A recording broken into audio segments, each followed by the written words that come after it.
Boa tarde a todas e todos. Vamos a mais uma sessão aí do nosso projeto Histórias nas Redes.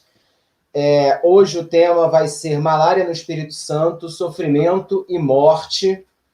Vamos contar com o professor Crispim Cerutti Júnior, que é graduado em Medicina pela UFES, mestre e doutor em Infectologia e Parasitologia pela USP, e é professor associado da Federal do Espírito Santo, da UFES, e vamos contar também com a Luísa Alvarenga, que é graduada em Medicina pela Federal da Paraíba, mestre em Saúde Pública pela USP, e atualmente faz doutorado no programa de História do PPGIs da UFES. Então, meu nome é André Nogueira, eu sou doutor em História das Ciências e da Saúde pela Fiocruz e atualmente atuo na Faculdade Vale do Quicaré, São Mateus, Espírito Santo. Bem, e a nossa sessão de hoje, ela vai ter um aspecto interessante, que é exatamente essa interface, né, entre a medicina e a história. Então, ela vai ter uma faceta multidisciplinar. Gostaria de agradecer aos organizadores do projeto, né, o professor Sebastião, agradecer também o professor Sebastião Pimentel Franco, agradecer a Cíntia Costa, a Jória Scolfo, que também o professor Leandro Quintão, também participam, né, da organização do projeto, a Marlene Martins, do PROEX. Então, boa sessão aí a todos, e temos, em princípio, o professor Crispim com a palavra. Boa tarde. Boa tarde a todos. Eu gostaria de começar a fazer a apresentação imediatamente e gostaria de ter as pranchas expostas, por favor.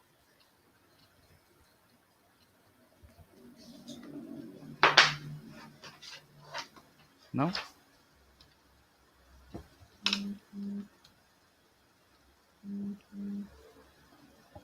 Só um minutinho que a Cíntia vai compartilhar, por favor. Ok. Foi. Ainda não. Agora Opa, foi. Tudo bem. Você consegue abrir um pouco mais a tela, por favor, Cíntia? No modo de apresentação.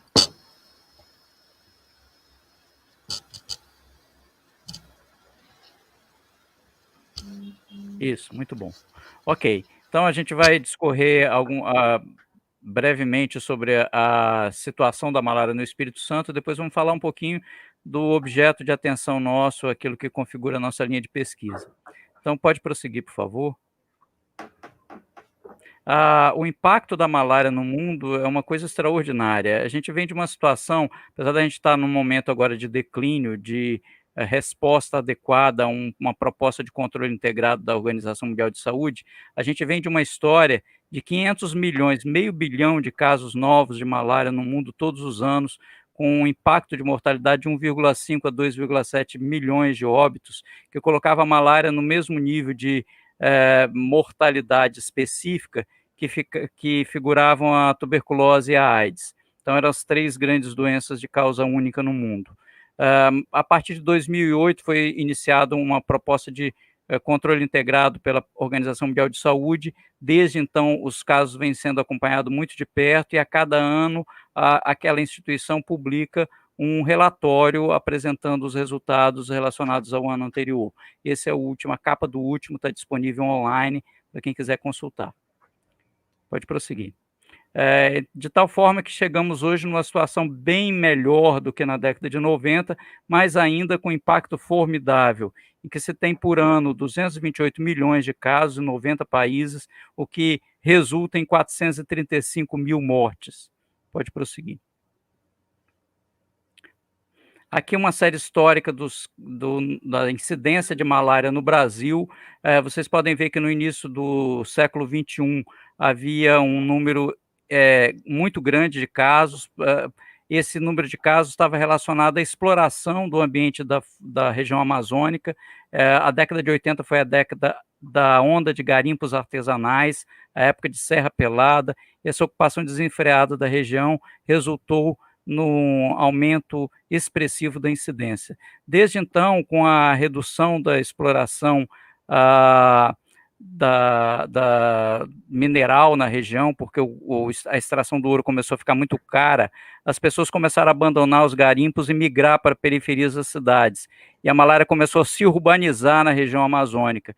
Então, a consequência imediata foi uma redução no número de casos, porque as condições de transmissão urbana não eram tão boas quanto as rurais, mas depois esse número começou a aumentar outra vez. Vocês veem aí para meados da primeira década do século XXI. Em idos de 2006, 2007, algumas atividades mais intensas de controle ocorreram, desaguando na proposta de controle integrado de 2008. Então, vocês podem acompanhar a partir de então a redução no número de casos. Recentemente tem havido um novo aumento, vocês veem aí uma mudança de 2016, 2017, 2018, com tendências de incremento, por conta de perda de muitas políticas públicas na região, principalmente as decisões do governo federal de coalescer, juntar programas de controle. Então, juntou o pessoal da malária com a das arboviroses, e isso acabou fazendo com que a gente perdesse a efetividade. Pode prosseguir, por favor. Então, esse controle integrado, abordagens diferentes ao problema. Vocês sabem que a malária é uma doença de transmissão a partir de mosquitos, é o que a gente chama de transmissão vetorial. O mosquito é o vetor da doença. Então, a proposta simplesmente é combater todos os elos da transmissão. Controle vetorial por meio de borrifação intradomiciliar de inseticidas, uso de mosquiteiro impregnado com outra classe de inseticida, que são os piretroides, fazer diagnóstico de malária com testes rápidos ou microscopia, uma coisa que não existia antes em todas as regiões. As pessoas tratavam a malária empiricamente, sem saber se de fato era malária, e o tratamento de alta eficácia com combinação de drogas, um dos componentes, um derivado da artemesinina, que é uma classe de drogas extremamente potente contra a malária, e um programa de tratamento intermitente para gestantes e crianças nas áreas de muito alta transmissão. Então, aproveitava a visita das gestantes e das crianças, a gestante no pré-natal, da criança as visitas para obedecer ao calendário vacinal, e aproveitava e dava antimalárico para elas. Os obstáculos a esse programa de controle são a resistência dos mosquitos aos inseticidas, a resistência dos protozoários aos derivados da artemesinina, e principalmente a falta de recursos para manter essa estrutura, que é bastante robusta, de prevenção, controle, diagnóstico e tratamento. Isso é tão importante que a estimativa é de que seria necessário, para manter essa estrutura, 6,5 bilhões de dólares por ano, e, na verdade, o mundo dispõe de apenas 2,7 bilhões, menos da metade. Pode prosseguir. Então, aí uma situação da distribuição da malária no mundo. Vocês veem que essa parte em cor tijolo, onde tem transmissão de malária ativa. Vocês veem que é toda a faixa tropical do planeta. Né? Em outras cores, tem aqueles lugares que já eliminaram a malária, mas recentemente, ou mais tempo atrás, e em branco as áreas em que nunca houve malária. Pode prosseguir. No Brasil, depois das atividades de eliminação da malária que foram praticados pela Organização Mundial de Saúde entre a década de 50 e de 70, a malária foi encurralada para a região amazônica. Né? Por que se conseguiu eliminar a transmissão da malária na maior parte do território nacional e não na Amazônia?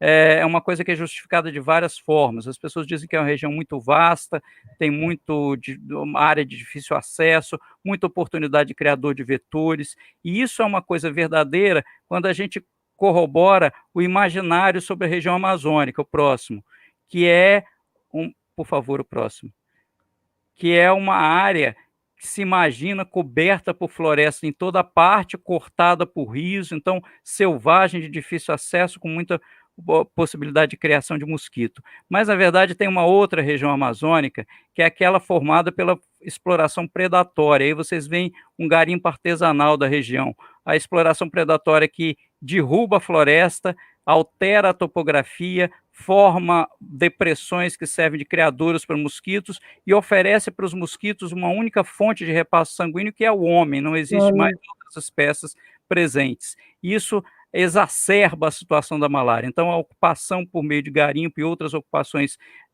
predatórias da Amazônia resultaram em diversas epidemias de malária e, no conjunto, ao aumento do número de casos. Pode prosseguir. No Espírito Santo, a gente tem, na verdade, duas regiões em que são cenários diferentes para a malária.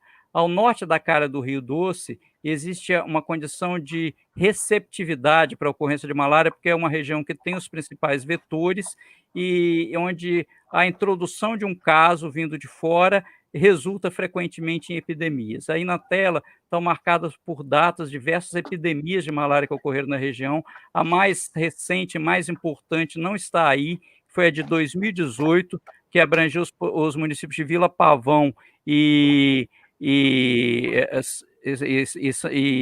Barra de São Francisco, em que 142 pessoas foram acometidas. Isso resultou em uma morte comprovada e suspeita de 3 mortes, pelo parasito que é aquele que dá a malária mais grave, que é o Plasmodium falciparum. Então, o que acontece nessa região acima da calha do Rio Doce é que as condições sociais da população levaram à procura por outras áreas de exploração. Muitos deles foram para a região amazônica e ficam indo e voltando, e ao voltar trazem a malária e deflagram uma situação de surto. Pode prosseguir. Mas tem no Espírito Santo também uma outra malária, diferente. Essa não tem a ver com movimentos migratórios. Ela é típica da área, ela é originária da própria região. Então, essa área em oval que vocês veem aí, ela abrange o conjunto de municípios da região serrana do estado, onde tem o grande contingente, a grande reserva de Mata Atlântica, e nós temos, então, essa malária que a gente chama de malária residual de sistemas de Mata Atlântica. Pode prosseguir. Aqui, a gente vê a situação da ocorrência de malária no Espírito Santo. Até 2004, a gente registrava anualmente cerca de 100 casos. Desses, 10 a 30 era do sistema residual de Mata Atlântica. Aí, logo abaixo, vocês veem a série de casos ao longo do tempo e veem que há uma redução de casos em alguns momentos, acompanhando o processo de controle da região amazônica, porque vocês veem que reduz o número total de casos, que antes era de 100, passa menos do que isso, em torno da metade, mas o número de casos da região de Mata Atlântica não sofre grandes alterações. Isso em função de que há um processo de transmissão local sustentado. Próximo. Então, aqui a gente fala que a gente está falando da malária, que é uma doença parasitária, que se traduz pelo comprometimento das células vermelhas do sangue por um parasito chamado Plasmodium, é o gênero do parasito. Tem esse parasito acomete todos os seres vertebrados, diferentes espécies dele atingem diferentes espécies desses vertebrados. Em seres humanos, são 6 espécies conhecidas capazes de causar a doença, sendo que dessas 6 espécies, 3 ocorrem no Brasil: o falciparum, o vivax e o malari. Pode prosseguir. A transmissão é por mosquito. O tipo de mosquito que transmite a malária é chamado de Anopheles, o gênero dele é Anopheles, popularmente conhecido como mosquito prego, porque ele faz o repasse sanguíneo na perpendicular, diferente do Culex, que a gente é acostumado a ver aqui na cidade, que fica paralelo à superfície da pele. Só de passar, a gente deve dizer que os mosquitos eles sugam o sangue não como alimento, mas como material proteico para amadurecimento dos ovos. Então, só as fêmeas picam e sugam o sangue, os machos não. Eles se alimentam, na verdade, de seiva. Pode prosseguir. Então, na região amazônica, tem um subgênero de vetores, Anopheles, que transmitem a malária lá. Ali na tela vocês veem os 3 primeiros são os da região amazônica, mas na Mata Atlântica é outro subgênero, outras espécies diferentes que têm uma procriação diferente. Aí estão as 2 espécies. A grande diferença é que os da região amazônica procriam em coleções de água de solo. Os da Mata Atlântica procriam nos verticilos das bromélias. Então, é um mosquito extremamente ligado às bromélias, que são típicas da Mata Atlântica, e é por isso que a malária é também chamada de malária bromélia. Pode prosseguir. Classicamente, a gente descreve a malária como uma doença que tem 3 estágios. A pessoa tem frio muito intenso, tremendo o corpo inteiro, que dura 15 minutos a 1 hora, se segue um período de muito calor, que ele expulsa todas as roupas de perto dele, e depois tem um processo de sudorese intensa, de suor em grande quantidade, que chega a encharcar todo o pano que o cobre. Esse acesso palúdico, como é chamado, que é muito clássico, ele é muito infrequente de ser visto. No mais das vezes, a gente tem uma doença febril, com calafrio, com uma febre intermitente e com muitos sintomas que lembram dengue. Pode passar.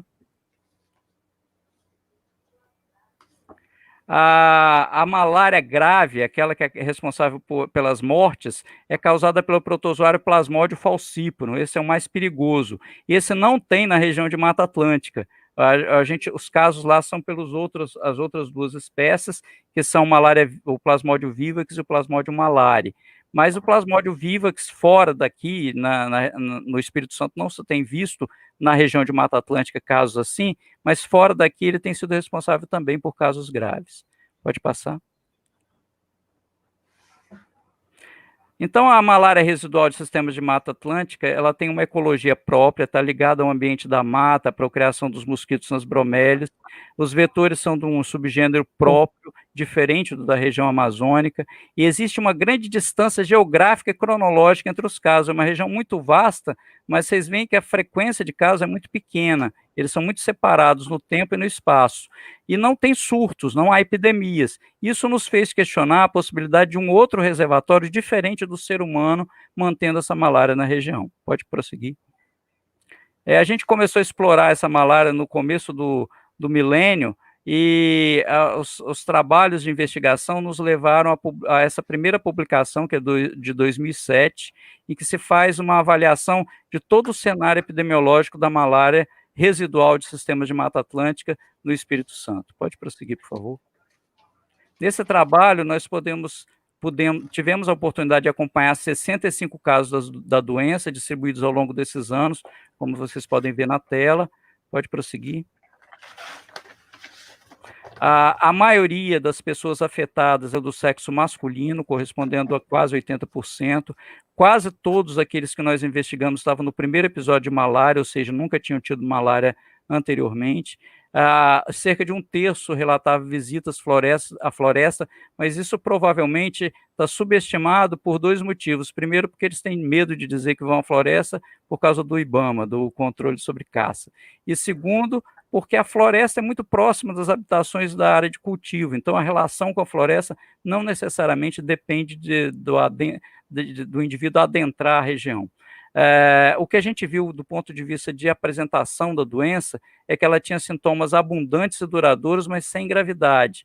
E o que chama a atenção é que a média de duração do início da doença até o diagnóstico era grande, em torno de 2 semanas, mostrando que a rede de atenção à saúde da região não estava alerta para a existência da condição. Até a pessoa chegar ao diagnóstico de que a sua doença febril era malária, demorava bastante. Pode prosseguir. Então, a gente viu, além das pessoas doentes, a população da região, colhemos exames de uma amostra de 2.000 pessoas em todos esses municípios, e aí a gente vê essas colunas aí com diferentes cores, mostram a frequência de pessoas com anticorpos contra os parasitos da malária na região, mostrando que, de fato, o parasito circula entre as pessoas, embora o número de casos aparentes seja pequeno. Pode prosseguir. Então, o exame de biologia molecular é o exame que se chama de PCR, né, que dá um diagnóstico de certeza da presença do parasito. Esse aí são as pessoas doentes. Essas bandas que vocês veem todas em fila alinhada mostram a presença do Plasmodium vivax, causando a infecção nessas pessoas doentes. Essa banda que está mais baixa é a outra espécie, o Plasmodium malariae, que nas pessoas doentes, então, se apresentou com menor frequência do que o Plasmodium vivax. Tem 2 tiras aí que ficaram negativas e que provavelmente foi por um problema de técnica da realização do exame, porque é um exame muito sensível e muito específico. Quer dizer, quando a pessoa tem a doença, ele dá resultado positivo. Essas pessoas tinham, porque a gente viu o parasito na lâmina, mas por algum motivo a PCR falhou. Pode prosseguir. Então, do ponto de vista da visualização, aí vocês veem uma lâmina de sangue, e a gente está vendo aí esse elemento maior, cheio de pontinhos, é o parasito da malária, é o Plasmodium vivax presente no sangue da pessoa. Então, a gente fez o exame também para visualizar o protozoário nessas pessoas doentes. Pode prosseguir. E colhemos sangue dos moradores que não tinham doença. Então, essas quase 1.800 amostras eram de pessoas que residiam na região. E vocês veem aí que tem vários exames de PCR positivos, mostrando que as pessoas, mesmo sem sintomas, podem albergar o parasito. A gente encontrou uma prevalência de em torno de 3% das pessoas que se colhiam exames positivos para o parasito, mesmo sem doença. Pode prosseguir. Logo a seguir, o nosso grupo fez um estudo a respeito do comportamento dos mosquitos transmissores na região. É um estudo aí do Helder Rezende, que é da Secretaria de Saúde, que serviu de material para dissertação de mestrado dele. Pode prosseguir. Ele fez capturas de mosquitos durante um ano inteiro, nesse ponto preto que está aí escrito Valsugana Velha, que é uma estação que a gente montou na área de captura permanente de mosquitos. Todo mês ele ia lá para fazer coleta. Aí vocês veem os municípios mais afetados pela malária também. Pode prosseguir. E aqui está o resultado mais interessante dele, essa segunda barra que aparece aí nos gráficos, representa o principal mosquito transmissor da doença. Esse PD é peridomicílio, é perto das casas das pessoas. Vocês veem que a barrinha está um pouquinho elevada, então mostrando que há a presença desse mosquito perto das casas. Mas quando você vai para o AB, que é a área aberta, a barrinha cai. Ela volta a aumentar no ambiente de mata. MMS é no solo da margem da mata. E aí a barra é maior do que no peridomicílio. Ela aumenta na copa das árvores na margem da mata. Essa próxima sequência de barras. Depois o MS é no solo da mata e desaparece o mosquito. E volta a aparecer na copa das árvores dentro da mata. Essa barra está fora de escala, ela é interrompida antes de chegar ao seu ápice. Então, o que a gente lê disso daí? Que o mosquito ele se concentra na copa das árvores. 90% dos espécimes capturados estavam lá, enquanto que ele desaparece quase do solo, quanto mais distante da mata.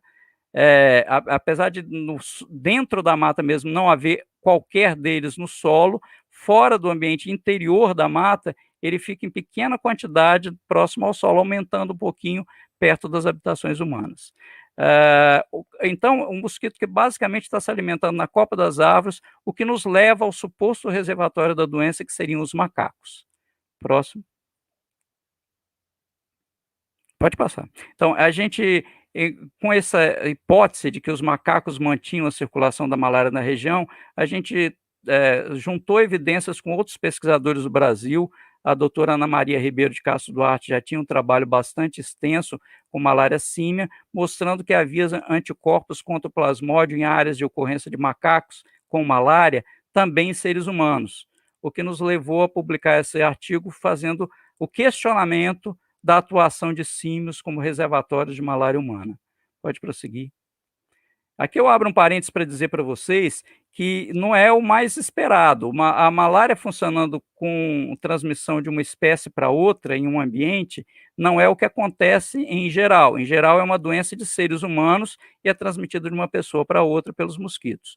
Aí, então, a gente foi explorar mais de perto essa vertente do reservatório símio e, durante algum tempo, permanecemos na região de ocorrência da malária humana, capturando símios sedados. Esse símio não está morto, é um macaco barbado, ele está sedado e essa pessoa que está colhendo sangue sou eu, apesar de estar bem mais jovem na ocasião.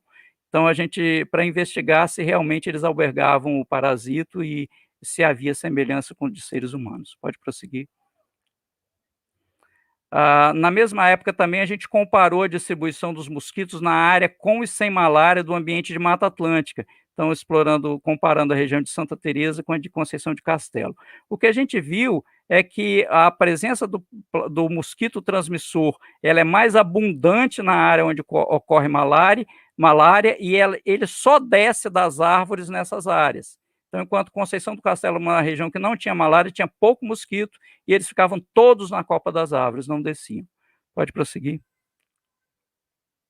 Em 2018, 2017, aliás, o grupo do Rio de Janeiro fez uma publicação caracterizando o plasmódio de símios e comparando com o dos plasmódios humanos na região de Mata Atlântica e da região amazônica. E concluiu que o plasmódio de símio era uma espécie própria, diferente da espécie humana, da espécie de plasmódios que dá malária em seres humanos, e que essa espécie estava saindo dos macacos na região de Mata Atlântica e acometendo os seres humanos. Eles identificaram isso por meio de um marcador genético.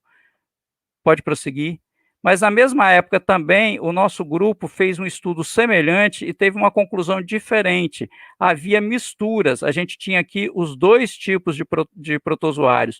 Um que tem uma característica própria da região de Mata Atlântica e outro que tem a característica semelhante à da região amazônica. E que esses parasitos eram encontrados indistintamente em homens e mosquitos, mostrando que as duas espécies de vertebrados, de primatas, humanos e não humanos, estavam compartilhando o mesmo protozoário, mas não existia uma direção de transmissão, quer dizer, o mosquito não pegava ele dos macacos e passava para os seres humanos, mas era um parasito compartilhado na região. Pode prosseguir. Também na mesma época a gente atualizou a situação dos mosquitos transmissores na região e chegamos a conclusões parecidas daquelas do trabalho do Helder, que também participou desse trabalho. Pode prosseguir. Investigamos também os seres humanos, as pessoas que moravam na região, fazendo novamente, primeiro resgatando aqueles que a gente tinha colhido o sangue deles na publicação de 2007. Aqueles que tinham dado uma prevalência de 3% de portadores assintomáticos. Eles foram reavaliados, de todos aqueles 40 e poucos que haviam sido avaliados inicialmente, apenas em 2 encontramos parasitos de longa duração, mostrando que o fato de se ter o parasita circulando na maior parte das vezes, uma situação temporária. Pode passar. E também acompanhamos um grupo de moradores que não tinham malária durante o tempo de 2 anos, para verificar o quanto eles se tornavam infectados sem sintomas. Nós repetimos a constatação de uma prevalência de 3% no início do estudo e verificamos uma incidência, uma ocorrência de novos casos, novas infecções assintomáticas em 2% das pessoas acompanhadas. Pode prosseguir. Agora, o que nós temos na linha em andamento é um novo estudo comparando anofelinos em área de transmissão e área livre de malária e um levantamento da malária símia agora por avaliação das fezes dos símios, um avanço na tecnologia de detecção de plasmódio que nos permite fazer um levantamento muito mais fácil do que todo o trabalho logístico de captura de símios que a gente tinha feito no passado. Pode prosseguir.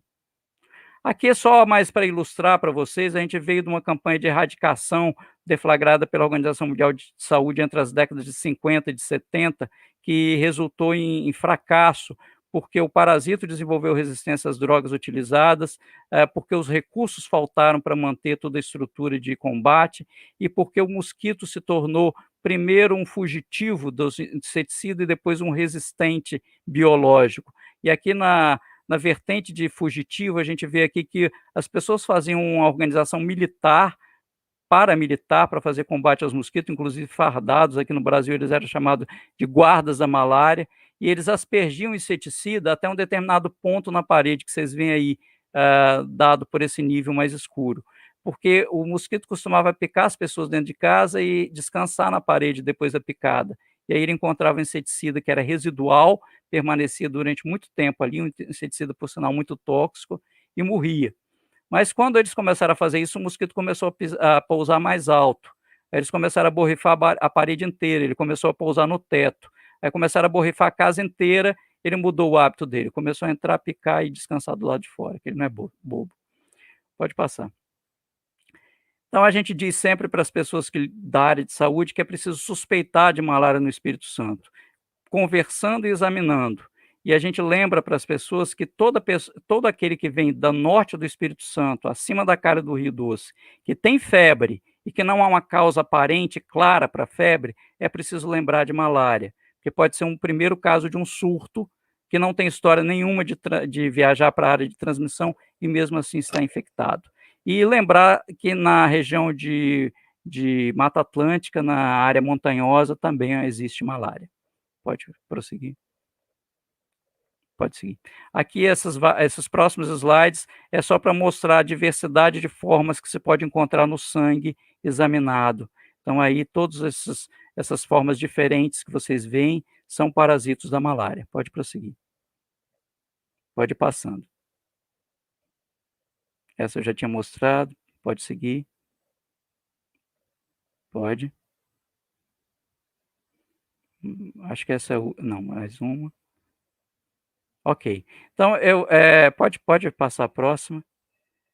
Então eu vou encerrando por aqui, apesar de ter passado um pouquinho do tempo, lembrando que a gente está falando aqui friamente sobre uma doença, mas que ela tem um impacto sobre as populações humanas, que é um impacto formidável. A gente não deve esquecer que por trás de todos os números, a malária mata até hoje pelo menos uma criança africana a cada 2 minutos. Então é isso que eu queria dizer e eu passo a palavra agora para a Luísa. Obrigado. Muito obrigado, professor Crispim, por essa aula, né, bastante elucidativa da malária, como o professor Sebastião também havia observado aí nos comentários do chat. Gostaríamos de agradecer a presença de todos, né, enfim, também da Eliseare Lima, do João Barbosa Souza, do José Felipe, da Carolina Dias, né, alunos e egressos do PPGIs da UFES, da professora Sônia Barreto, do professor Jositiel Dias, da FVC, do Erivelton Pires Martins, também é ótimo te ver por aqui, te reencontrar por aqui, Erivelton.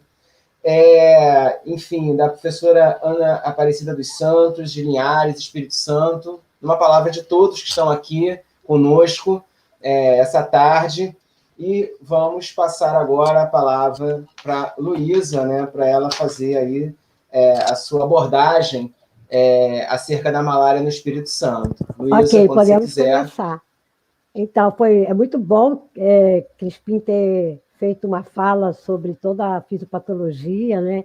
Porque eu saí de uma área que a gente tinha conforto em transitar, mas eu vim estudar malária a partir de um percurso que eu tenho na saúde coletiva, né? Então, como trazer essa malária, uma malária que, em um certo momento, ela mata as populações, mas não se distribui igualmente nas populações, como é que a gente podia fazer essa história? Então, na saúde coletiva, a gente sabia que a Fundação CESP e, né, os grandes programas contra a malária também falavam do Vale do Rio Doce, mas dentro do Espírito Santo não se falava do Vale do Rio Doce, não se falava que o Hospital Silva-Vidos veio de um financiamento da Fundação Rockefeller. Isso foi me instigando. Por que elas estavam? Por que essa história não era contada? Então, eu resolvi fazer uma pesquisa como historiadora. Agora, como trazer uma visão da saúde coletiva para dentro da história? A quem iria me apoiar? Então, eu encontrei um historiador, um professor de história da medicina chamado Charles Rosenberg, um americano que vê a história da doença como uma história que enquadra uma sociedade, que ele chama de framing disease. A história da doença é capaz, a todos os momentos, mostrar com grande aproximação de verdade o que acontece nessa sociedade.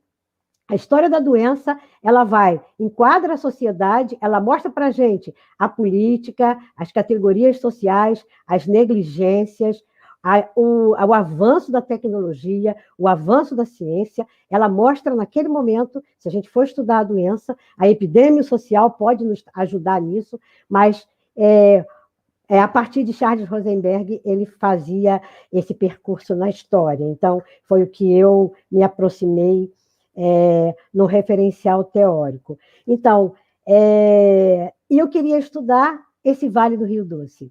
e esse Vale do Rio Doce numa estrada de ferro, no território da estrada de ferro Vitória Minas. Todo mundo fala que a estrada de ferro Vale do Rio Doce é a grande estrada no mundo, é a que mais transporta passageiros e riquezas, mas ela veio da estrada de ferro Vitória Minas, que começa a ser construída em 1904. Eu não estudei a partir de 1904, porque eu não tinha conhecimento sobre essa importância neste período. Eu faço um marco, um recorte no meu estudo, que é 1920, pelo que eu sabia da história da medicina, e que a partir de 1920 a gente tem uma estrutura melhor dos projetos e dos programas de saúde pública. Eu achei que eu teria mais possibilidade de entender o que tinha acontecido. Não é bem assim, não, né? Não foi bem assim. Então, a partir de 1920, eu estudo o Espírito Santo até 1942, antes da Estrada de Ferro Vitória Minas se transformar em Vale do Rio Doce, porque aí é outra conversa, apesar que até 1950, todas as mazelas que aconteceram nessa estrada, desde o início da sua construção, ela permanece, porque é uma estrada que teve uma qualidade muito baixa de construção, ela precisou ser reformulada, e a gente vai prolongar essa necessidade de adequação dessa estrada de ferro e todas as mazelas até praticamente 1950. Então, eu comecei a estudar a partir de 1950, baseado naquilo que Charles Rosenberg diz, a historiografia da doença, nas vertentes que eu poderia escolher, pelo menos, né? Então, eu comecei com a política, a ciência, a doença e o corpo doente, procurando entender, percorrer caminhos que eu não tinha ainda experimentado, que são os arquivos, que são as fontes históricas, os documentos arquivados. Então, eu fui para dentro do Museu da Vale, do Arquivo Público, na tentativa de descobrir o que a Estrada de Ferro falava sobre a doença, o que aconteceu. Falava muito pouco, falava que tinha malária, mas não dizia quantos. Então, quando a gente vem da epidemiologia, quantos morrem, quantos adoecem, o espaço, o tempo, o indivíduo, e isso não trazia nos documentos da Estrada de Ferro. Dizia que tinha malária, que morreram por malária, foram dizimados por malária, mas não dizia quantos. Então, essa foi uma fonte histórica. A outra foi dentro do Arquivo Público, procurando as políticas. A gente, de 1920, a gente tinha já os delegados de higiene, mas toda a política de saúde no Espírito Santo, até a década de 40, 50, começa a se organizar melhor, estava concentrado na capital. A capital Vitória é que tinha toda a prioridade. Ela tratava a malária, Vitória tinha muita malária. Quem mora em Vitória, Jucutuquara, era assolada de malária, porque as nascentes que saíam da Pedra dos Olhos se misturavam com alguma quantidade de água saloba, e ali tinha-se um grande criadouro, a Mata Atlântica e o criadouro. Então, ali era uma zona de mata, afastada do centro de Vitória. Então, a capital manteve total política focada no controle e no tratamento dos pacientes com malária, mas com grande abandono das cidades do interior. O percurso, o território que eu escolhi, ele vai com a Estrada de Ferro para o norte do Espírito Santo, uma zona que não era menos populosa, tinha uma migração de italianos na região das grandes áreas de colonização, Demétrio Ribeiro, que depois Pau Gigante, e eles ali sofriam de malária, mas não foi a estrada que levou à malária, e sim, eles tinham malária, trabalharam na estrada por algum tempo, mas os italianos não trabalharam na malária. Quem trabalhou na malária foram sertanejos, que até tem uma música que se chama Coitadinho dos baianos, não sabiam sua sina, vieram morrer de febre na estrada Vitória Minas. Então, a população toda sabia que a mortalidade pela malária de 1920 e toda a década de 30 era muito grande.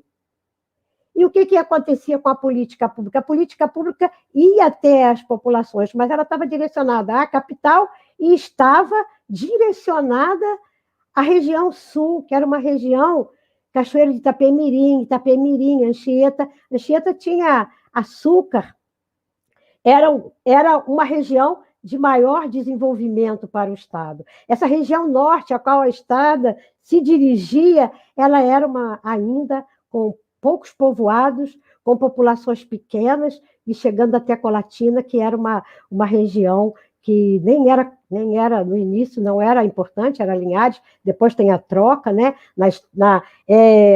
Na escolha dos elementos, eu não entro, nesse meu estudo, na política do Estado do Espírito Santo, e sim na política de saúde, que a política geral rebate nas políticas de saúde pública, né? Mas não... O Estado do Espírito Santo ele é muito cheio de revolução, de briga, então ficaria mais atrapalhado do que me esclareceria essa situação. Então, nessas fontes históricas, eu fui procurar essa doença. Então, essa doença estava extremamente escondida. Ela estava extremamente escondida. Então, comecei a procurar nos livros dos memórias, os memorialistas. Entre eles, um dos que mais se trabalha malária é o livro de Ceciliano Abel de Almeida. Mas ele fala como engenheiro, ele fala como sofria, como os ataques aconteciam nos acampamentos, e ele tem uma trágica posição no final do livro dele, dizendo que, coitados, eles não sabiam que a gente não os tratava. Mais ou menos isso. Então, a Estrada de Ferro tinha seus médicos, percorriam e distribuíam quinina, como quimioprofilático. A quinização. A quinização está pautada na ciência, na evolução da malária, no sentido do enquadramento que a ciência fez da malária. Uma doença tropical, chamada também a tríade maligna, malária, ancilóstomo e chagas. Então, todos estudavam em Manguinhos, mas é em 1926 que o Congresso Internacional adota a quinização. A Estrada fazia isso. Mas, como a gente vai estudando a ciência neste período, e eu utilizei uma revista da Escola de Medicina e Cirurgia, chamada Brasil Médico, Brasil com Z, e lá tem os estudos mais recentes. Quando a gente vai ler e vê a dose que se usava na estrada, 25 centigramas por dia, ela não se compara a nenhuma dose que está mantida nos documentos de Carlos Chagas, que trabalhou uma região grande da ilha da Cachoeira das Velhas, na Estrada de Ferro de Minas Gerais. O próprio Oswaldo Cruz, que trabalhou dentro da Madeira Mamoré, as dosagens que eles usavam eram superiores à que a Estrada, e que isso está nos documentos da Estrada, nos relatórios dos médicos, muito pouco, mas eles dizem, dávamos 25 microgramas. Eles não trataram esses homens. Não trataram e não fizeram profilaxia desses homens. No Congresso de 26, a Fundação Rockefeller defendia a drenagem, mas o Estado do Espírito Santo sempre teve restrição de drenagem. Fez em Vitória, mas não fez em outras localidades, porque o custo era muito grande. Então, alguma coisa foi feita, alguma quinina foi distribuída, mas não em dosagens que garantisse o efeito necessário a preservar a vida desses homens. Aí você vai para a Estrada, o corpo que sofre. Todos eles sofreram? Não. Quem sofreu? Operário. Quem era o operário? Era o que chamava da via permanente. É aquele que entra na floresta, derruba a mata, depois vem os que botam os dormentes e os trilhos.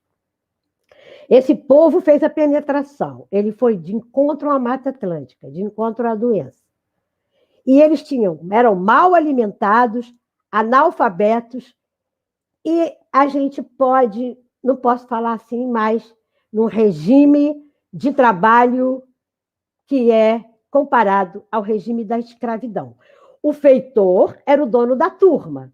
O feitor, o chefe de turma e o engenheiro tinham a quinina e tinham a seguinte recomendação: pode dar a quinina, se não melhorar vai dando mais, você pode até triplicar a dose. Aí nós vamos encontrar relatos dos próprios trabalhadores doentes pedindo perdão aos seus superiores, porque eles foram culpados da sua doença. Não tomaram os comprimidos. Não tomaram os comprimidos porque tinham zumbidos e ficavam alucinados, que é o efeito colateral da quinina.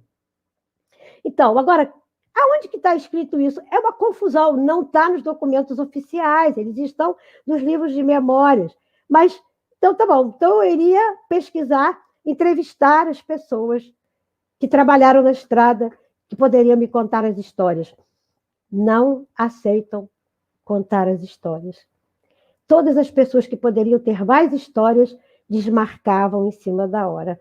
E um deles que me contou uma boa história me foi assim pedido que não levasse em consideração. E se ele tinha falado mal da estrada de ferro Vale do Rio Doce. Então, existe um... Quem são esses homens que morreram? Não foram engenheiros, não foram os telegrafistas, foram aqueles baianos, que não eram baianos, sergipanos, paraibanos, fugidos da seca que vieram trabalhar no Espírito Santo. E eles foram invisíveis. Eles foram invisíveis. Ninguém sabe. Ah, você pergunta para um telegrafista, você sabe se teve a doença? Não, nunca ouvi falar. Como?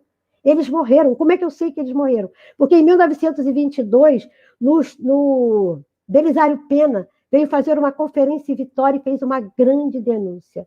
Disse que tinha encontrado no Espírito Santo homens famintos, magros, envelhecidos, e queriam morrer à míngua, porque estavam no Vale do Rio Doce, na estrada de ferro, e essa estrada de ferro ia se transformar numa madeira mamoré, que já era o grande exemplo do abandono dos homens no meio da selva, que morreram à míngua, atacados pela fome e pela malária. Então, esses invisíveis, está difícil a gente sabe que eles existiram. Porque tem um memorialista que a gente vai encontrando. O pior é que tem que ter um fim, né? Chama-se Abel de Carvalho.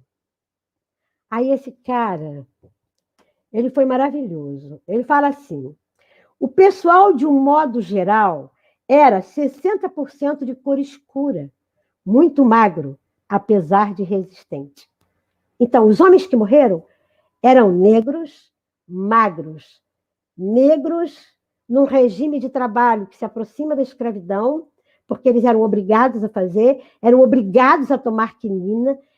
A quinina era colocada na sua língua para que ele engolisse, não para que ele... porque pela humanização da cura, mas pela necessidade daquele elemento para levar a estrada adiante. Então, Cíntia, você podia botar as fotografias?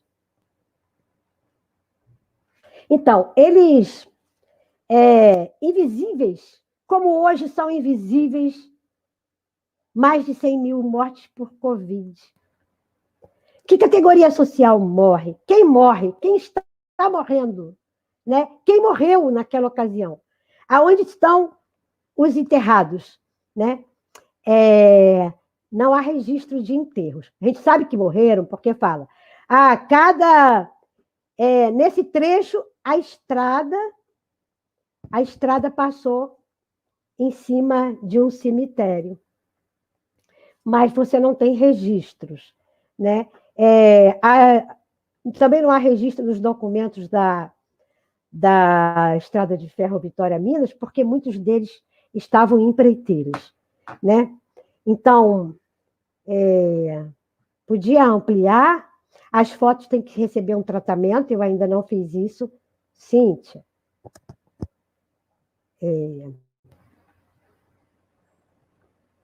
Eu não posso mexer. Então, aqui tem uma quantidade de homens trabalhando, os primeiros que entram na floresta, a terraplanagem feita à mão, trabalhava-se com carroça. Até 1936, todo o leito da estrada era os dormentes estavam por cima da terra, então nós temos muito descarrilhamento.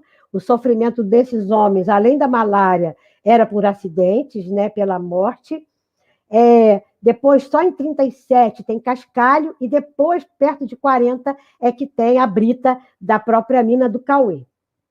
Tá? Então, esses homens que morreram, eles não foram tratados, eles não estão computados, e as histórias estão silenciadas.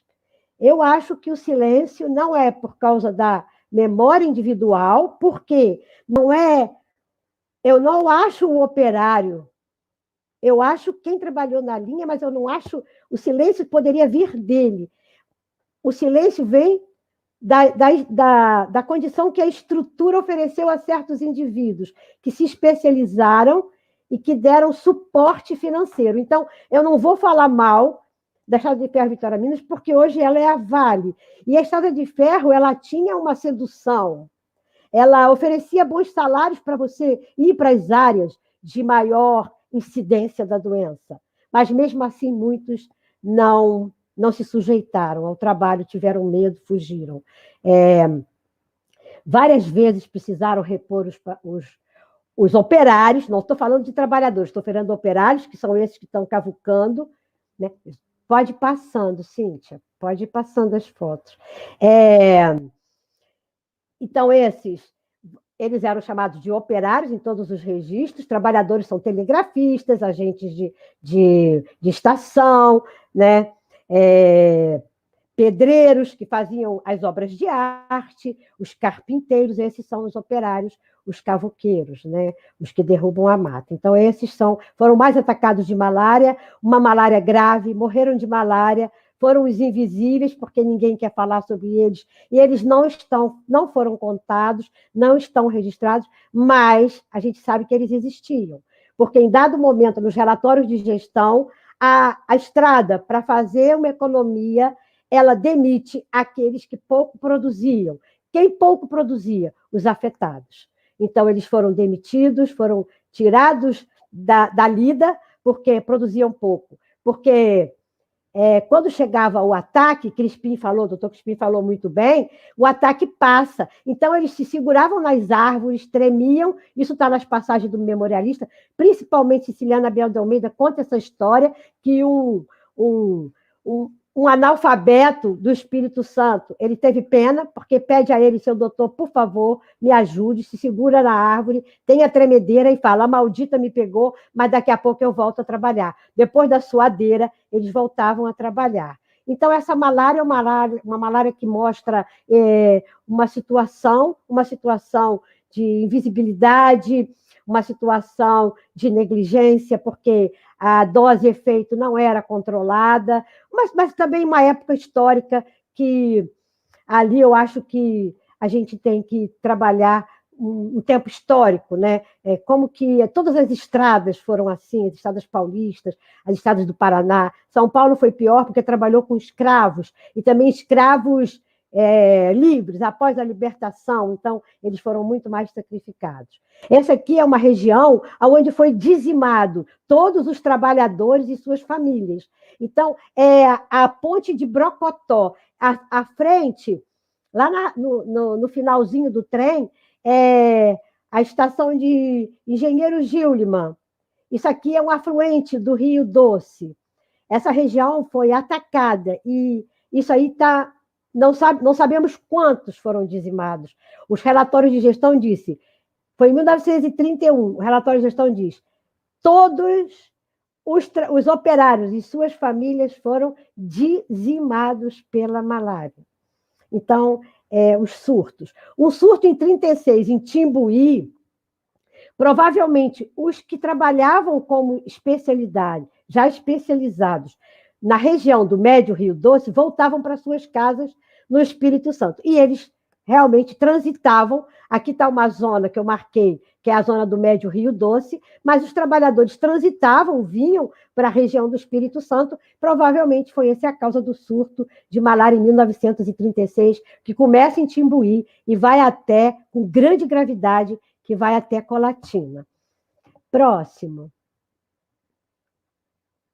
Isso aqui são as casas. Então, quando chegavam, eles passavam no Rio Doce, no médio Rio Doce, eles passaram 20 anos, porque a estrada chega em Colatina em 1907, já tinha, e só vai chegar a Itabira em 43. Né? Então, você vê a demora que a malária enquadra uma sociedade e enquadra todas as perspectivas de desenvolvimento quando ela impede que os trabalhadores atuem naquela região. Havia, assim, déficit econômico, mas a doença, não só a malária, porque eles também eram desnutridos. A gente teve um surto só de beriberi, mas a desnutrição com a malária, que expolia o indivíduo, fez com que esse enquadramento, né, o desenvolvimento foi enquadrado pela doença. Essas casas são as casas que ficavam dos operários casados. A partir de 30, mais ou menos, tem a Estrada de Ferro constrói casas teladas, conforme toda a recomendação, só que era uma casa coletiva, ficavam nessa casa só os solteiros, e os que tinham família, que tinham crianças, preferiam montar casas, casebres. Logo, em primeiro momento, era acampamento mesmo, não podia fazer sulfuração, que era a aspersão de vapor de enxofre para matar mosquito, porque era tudo aberto, né? Então, essas casas ficavam as famílias. E as crianças, morreram muitas crianças, por desnutrição, mas também aliada à malária das crianças.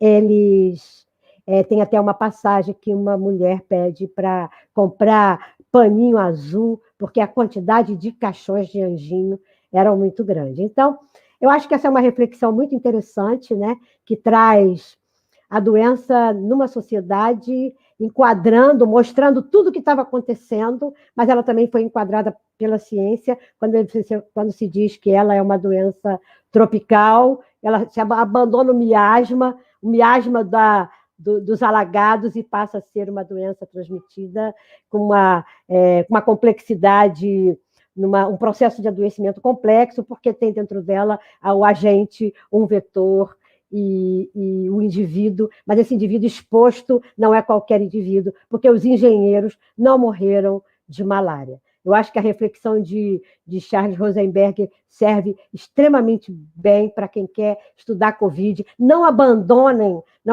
a complexidade, quem morre, quem está dentro, quem são aquele monte de cova aberta no Pará. Não é qualquer um, não é.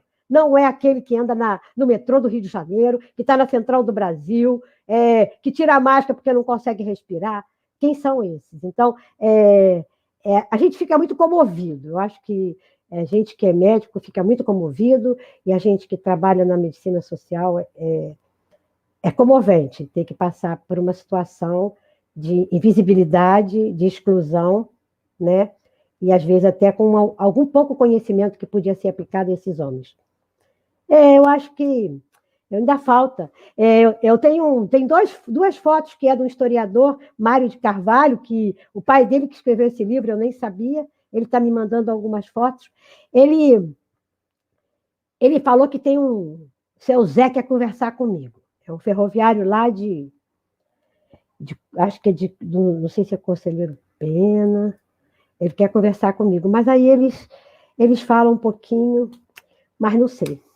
Vamos ver se eu consigo. Eu queria só saber aonde estão os mortos. Eu não posso, sabe, porque não pode ficar no ar, não pode ser tão invisível, uma morte tão invisível. Então, eu vi um monte de coisa aqui já, meus amigos, meu filho, pessoal, obrigada. Estou pronta para responder o que eu souber.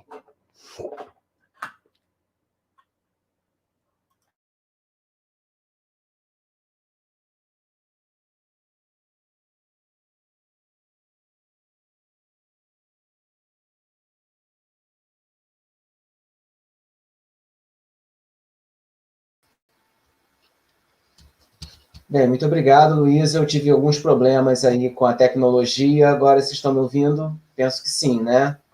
Sim, sim. Ótimo.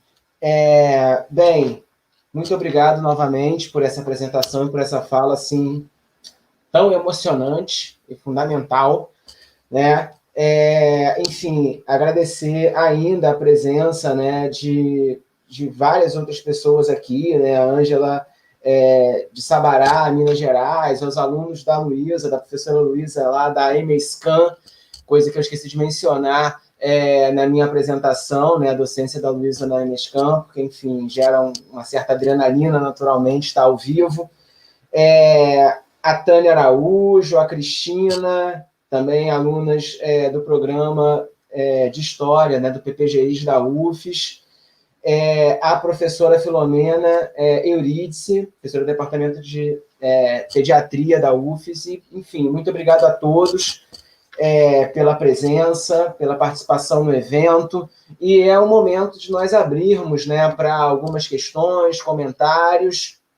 Então, as pessoas aí interessadas, né, em perguntar mais alguma coisa aos professores, a professora Luísa, ao professor Crispim, né, tem duas perguntas aqui que eu anotei para essa primeira rodada, né, do Felipe, né, que participou há algumas semanas de uma live maravilhosa também sobre doença de escravos. E eu queria só acrescentar a essas perguntas, né? Isso também não é uma questão, mas na verdade, mais um comentário, e que eu queria que a Luísa, se ela pudesse também depois, ela reforçasse um pouco mais na sequência e tal, mas é fascinante essa história cheia de hiatos, né? De silêncios, que é muito própria de quem estuda elementos invisibilizados pela história, né? Escravos, bruxas, ciganos, enfim, judeus, e nesse caso, né, de trabalhadores, enfim, operários, né, que trabalharam na ferrovia, né? E mais uma vez a leitura do Rosenberg é uma leitura muito auspiciosa também, né? Como foi também ventilado nos comentários, de como você atrela a doença a questões sociais.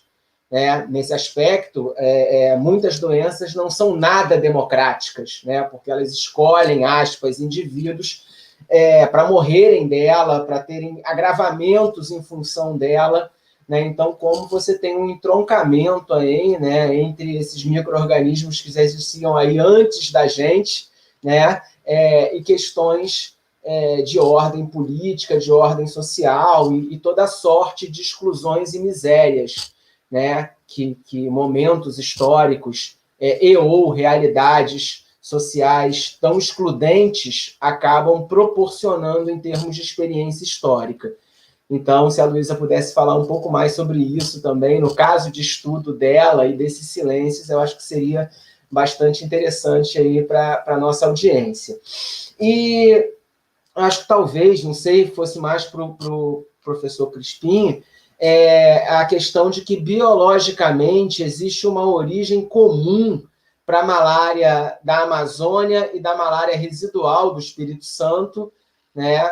Pergunta do Felipe, e se alguém saberia aí quais seriam as primeiras notificações históricas acerca da malária no mundo, né? Uma curiosidade também do nosso querido Felipe. Então, deixo aí a palavra com os especialistas. Muito obrigado.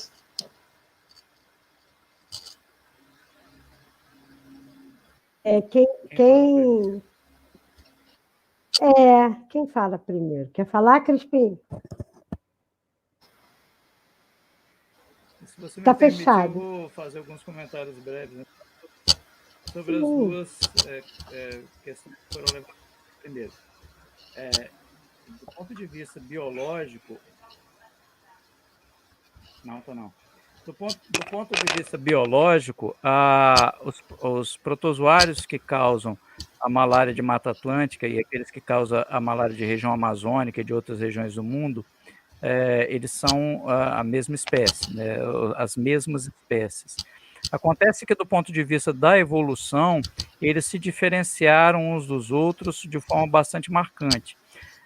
Os parasitas que circulam, as duas espécies que causam a malária residual de Mata Atlântica, o Plasmodium malari, ele é bem disseminado em todo o território. Então, provavelmente, o malari que a gente tem aqui é malariae, é uma espécie, um protozoário que é a espécie causadora da malária.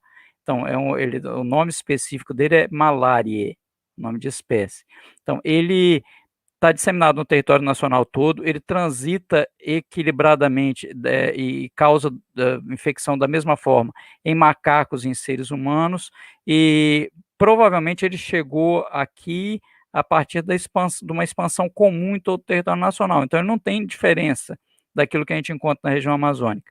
Mas ele é também um parasito muito frequente em seres humanos. De todas as malárias que a gente tem no Brasil, cerca de 1% dos casos é malária por Plasmodium malariae. É um parasito que causa muito poucos sinais e sintomas e que é o único causador de uma malária crônica. Ele pode permanecer décadas circulando no indivíduo e vai causando danos ao longo prazo nos órgãos e sistemas, que não são percebidos porque é uma coisa muito pouco visível do ponto de vista clínico, mas que ao longo do tempo se acumula em danos importantes, como, por exemplo, insuficiência renal. Então, mas por ser pouco frequente, pouco incidente, ele contribui pouco para a carga de morbidade da população. Esse é o Plasmodium malariae. O Plasmodium vivax, que existe na Mata Atlântica, ele foi introduzido provavelmente na região pelos seres humanos, e daí ele foi transferido para os símios, e ele se mantém circulando no ambiente todo próprio, graças ao mosquito Procrinum verticilo da bromélia. O comportamento, então, da doença causada por esse Plasmodium vivax é bastante diferente do comportamento da doença do Plasmodium vivax que causa malária na região amazônica. Mas a espécie é a mesma, não tem uma diferença substancial de espécie. Essa é a questão da origem comum. Do ponto de vista da pergunta sobre as notificações de malária, malária é uma doença milenar. As febres do tipo palustre são registradas na antiguidade. Vários relatos históricos do Império Romano mostram possivelmente reveses no desenvolvimento do Império por conta de epidemias de malária. A região do Mediterrâneo, na Europa, era uma região tomada por malária até a Idade Média. E principalmente na Península Itálica, muito combate se fez às áreas pantanosas para controlar as explosões de malária. O que era difícil na antiguidade era distinguir a malária de outras doenças, porque não se conhecia nada sobre transmissão e causa. Então as pessoas achavam que a malária era por causa do ar ruim. É daí que vem o nome malária, mau ar, né, na língua latina. Então, as pessoas começavam a drenar os pântanos para diminuir a qualidade ruim do ar, né, para tornar o ar melhor. E com isso eles estavam destruindo os criadouros do mosquito e acabava funcionando. A evidência de que a malária é uma doença parasitária e que está relacionada à transmissão por mosquito veio a partir do século XIX. Então tem alguns trabalhos alguns pesquisadores que o nome deles precisa ser resgatados nisso, que é o Ronald Ross, que é britânico, o Auguste Laverran, que é francês, o Grassi, italiano, e o Patrick Manson, também britânico. Eles, cada um do seu jeito, conseguiu mostrar que é um parasito que vem do mosquito, que o mosquito inocula ele nas pessoas e que ele aparece depois no sangue. Então, aí é que a malária começou a ser bem distinguida como uma doença parasitária, mas relatos de doenças que provavelmente eram malárias acompanham a história do homem. A América é diferente. A América, a gente tem muito debate de quando é que a malária ocorreu aqui, né? Então, existem diferentes correntes apontando a ocorrência de uma malária que possivelmente era vivax ou malária na era pré-colombiana. Mas o Plasmodium falciparum provavelmente foi trazido pelos escravos para cá, pelo tráfico negreiro. Então, aí a gente acaba remontando a questão social relacionada às doenças infecciosas e parasitárias. Então, as doenças transmissíveis, elas não são nada democráticas, elas estão intimamente relacionadas ao desfavorecimento social, enquanto que isso também é percebido nas doenças não transmissíveis, não tão acentuadamente, mas certamente o desfecho das não transmissíveis também é pior nas categorias sociais mais desfavorecidas. E eu acho que isso é uma coisa histórica que remonta desde a construção dos jardins suspensos da Babilônia. Quer dizer, existe uma categoria social que ela é utilizada no processo de construção da civilização. mas que os benefícios maiores não vão para eles, vão para os chamados empreendedores, que geralmente atravessam os riscos à saúde de forma totalmente lesa. Do ponto de vista da estrada de ferro, a história da malária está intimamente ligada à construção de estrada de ferro. Aqui a gente tem Madeira Mamoré, tem a São Paulo Santos, onde se detectou pela primeira vez a resistência do Plasmodium falciparum alquinino, que isso foi bem documentado por Neiva e publicado numa revista. É interessante que na época, 1909, o inglês era ignorado, né? A língua da ciência era o alemão e a língua da arte era o francês. Então Neiva publica o artigo dele em 2 colunas, uma em português, outra em alemão. E ele relata o que aconteceu na construção da estrada de ferro, que da mesma forma que aqui na construção da estrada de ferro da Vale, eles davam subdoses de quinino para as pessoas, para ter mais droga disponível, porque os médicos, na verdade, não atuavam como profissionais da saúde, atuavam como profissionais da doença, eles queriam manter as pessoas trabalhando, não estavam interessados no resgate da saúde deles. Pouca droga para tratar um parasita, essa pequena quantidade não conseguia tratar, ia selecionando aqueles mais resistentes. Então, no final, eles começaram a precisar de doses cada vez maior e cada vez mais sem efeito. E aí surgiu resistência do protozoário ao quimioterápico. Então, é isso aí, a contribuição que eu queria dar. E se alguém tiver mais alguma pergunta, estou à disposição. Então, agora eu posso... Agora sou eu, né? Então, a questão do invisível, eu não sei, o que é invisível é complexo, né? O que eu estou terminando o meu trabalho, porque também a história, a gente tem explicações, ou a gente tem referenciais teóricos para a invisibilidade, e ela está muito posta, a gente já mais ou menos tem como explicar tudo isso, né? Uma estrada de ferro que pagava bem a quem estava vivo, e depois se tem uma repercussão muito importante nos povoados que foram se formando, e as pessoas empregavam seus familiares, sabe? Então, você tinha a oportunidade de famílias inteiras, você se empregava por indicação, então, você levava seu filho, seu primo, seu genro, ia todo mundo ficando ali, como se fosse... A estrada mesmo proporcionava essa ambiência para dizer que era uma estrutura de família, vamos lutar pela essa companhia, Estrada de Ferro Vitória Minas, porque ela é da nossa família. Então, tudo isso ajuda a preservar o fato invisível que retira o mérito. Entendeu? Então, ela ter feito várias, além da Caixa de Aposentadorias e Pensões, que os ferroviários foram os primeiros a terem direito, mas eles não eram... os operários não tinham Caixa de Aposentadorias e Pensões, porque o vínculo deles era de empreiteiras, então a gente não tem como avaliar essa questão. Mesmo os trabalhadores, a Caixa de Aposentadorias e Pensões não tinha atendimento para doenças infecto-contagiosas, né? Então, quem trabalhava eram os médicos mesmo. Mas, além dessa Caixa, que era um direito, né? A estrada oferecia...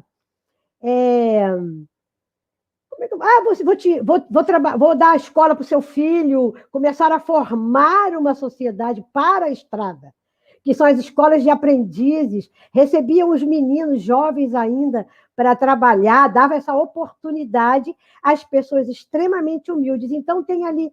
Eu não sei como é que esse silêncio pode ser rompido, mas ele está posto e a gente sabe como... justificar na teoria histórica, Pollack tem esse referencial teórico que eu tenho lido para poder finalizar essa questão e partir para uma busca de outras fontes ou de outros documentos. Tá? A questão também que o Crispim falou, né? Patrick Manson foi um dos que mais... Quando a malária se esclarece, o elemento causador, a teoria miasmática dos pântanos, que também Hipócrates acreditava, que foi muito... foi toda uma origem da explicação, da malária como uma doença prototípica, né?